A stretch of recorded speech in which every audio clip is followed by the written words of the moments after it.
Good morning students.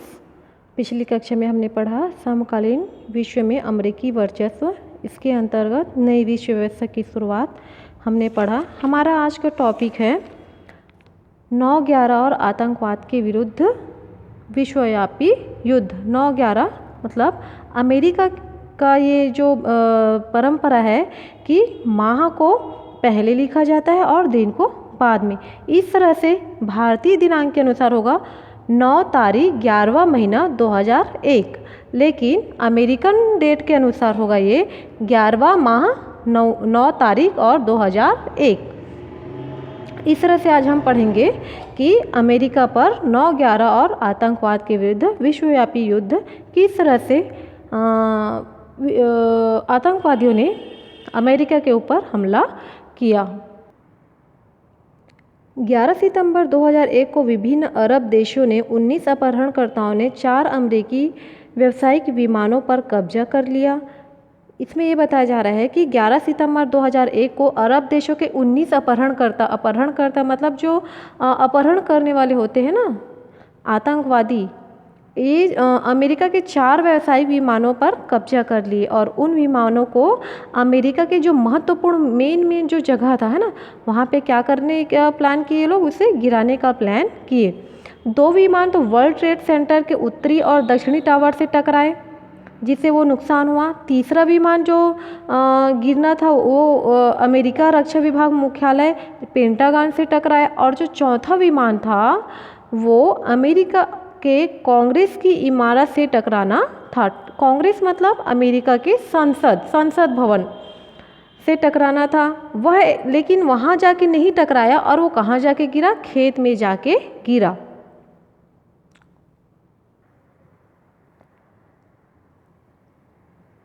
इस हमले को 9/11 कहा जाता है। अमेरिका में महीने के तारीख को पहले लिखने का चलन है, इसलिए 11/9/2001 की घटना को 9/11 कहा जाता है।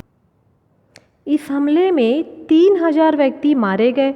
अमेरिका पर हमले का पहला दिल दहलाने का अनुभव था, क्योंकि अमेरिका एक ऐसा राष्ट्र है, बहुत ही शक्तिशाली राष्ट्र है। किसी के अंदर इतना हिम्मत नहीं है कि अमेरिका से वो टकराए, लेकिन ऐसा उसके साथ पहली बार हुआ था। ऐसा होने के बाद अमेरिका के जो तत्कालीन राष्ट्रपति थे जॉर्ज डब्ल्यू बुश, इन्होंने आतंकवाद के विरुद्ध एक मोर्चा खोला और उसे नाम दिया ऑपरेशन एंड्यूरिंग फ्रीडम।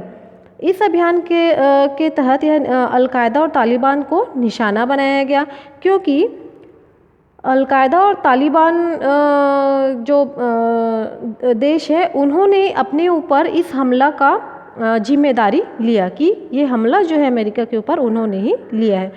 तो 9/11 की घटना के बाद अमेरिकी सेना ने पूरे विश्व में गिरफ्तारियां शुरू कर दी। पूरे विश्व में गिरफ्तारियां शुरू कर दी मतलब ये जो 19 अपहरणकर्ता थे इनको ढूंढना शुरू कर दिया, और इनको ढूंढने के बाद इनको ऐसे अलग अलग देशों में रखा गया, वहाँ के जेल में रखा गया बंदी बनाकर, जहाँ पर संयुक्त राष्ट्र संघ के प्रतिनिधियों को भी इनसे मिलने का अधिकार नहीं था। उनको ये अनुमति नहीं दिया गया। उनको खुफिया जगहों पे रखा गया। अमेरिका को खुफिया सूचनाओं के आधार पर ये पता चला कि 9/11 घटना के लिए ओसामा बिन लादेन के नेतृत्व वाला अलकायदा नामक आतंकवादी संगठन उत्तरदायी है। इस संगठन का गढ़ अफगानिस्तान में स्थित है।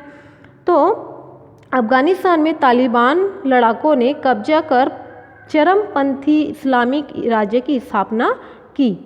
तालिबान शासनकाल में ही ओसामा बिन लादेन के नेतृत्व में इस्लामिक आतंकवादी संगठन अलकायदा का गठन हुआ, जो विश्व के देशों में आतंकवादी गतिविधियों का संचालन करता था। और 9/11 का जो घटना के प्रति उत्तरदायी कौन था? Osama bin Laden. तो अमेरिका ने उनके नेतृत्व में नाटो की सेनाओं ने अक्टूबर 2001 में अफगानिस्तान में सैनिक कार्यवाही आरंभ कर दी। नाटो एक सैनिक संगठन है। मैंने आपको पिछले क्लास में भी बताया है कि नाटो क्या है, सैनिक संगठन है। वर्तमान में इसके 30 देश हैं।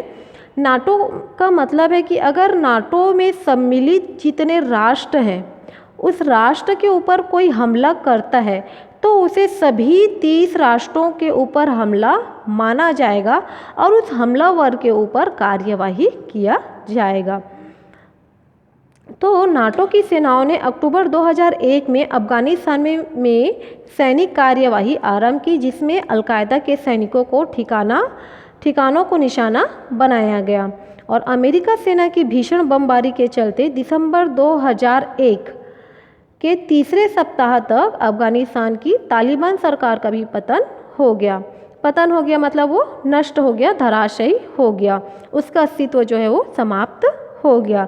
तालिबान के पतन के बाद से अलकायदा आतंकवादियों ने विभिन्न देशों के अतिरिक्त अफगानिस्तान सीमा से लगे पाकिस्तानी क्षेत्रों में शरण प्राप्त कर ली।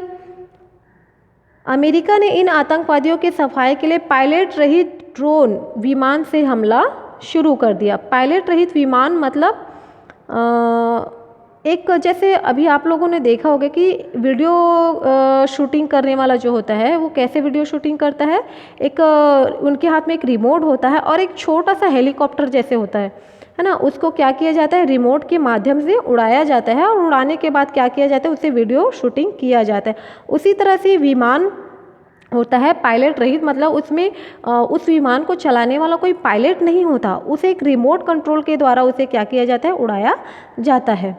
ओसामा बिन लादेन जो पाकिस्तान के एबटाबाद नामक स्थान पर छुपा था, अमेरिका ने विशेष सैनिक कार्यवाही द्वारा मई 2011 में मार गिराया। इस तरह से 9/11 का जो आतंकवादी के विरुद्ध विश्वव्यापी युद्ध है ये समाप्त होता है।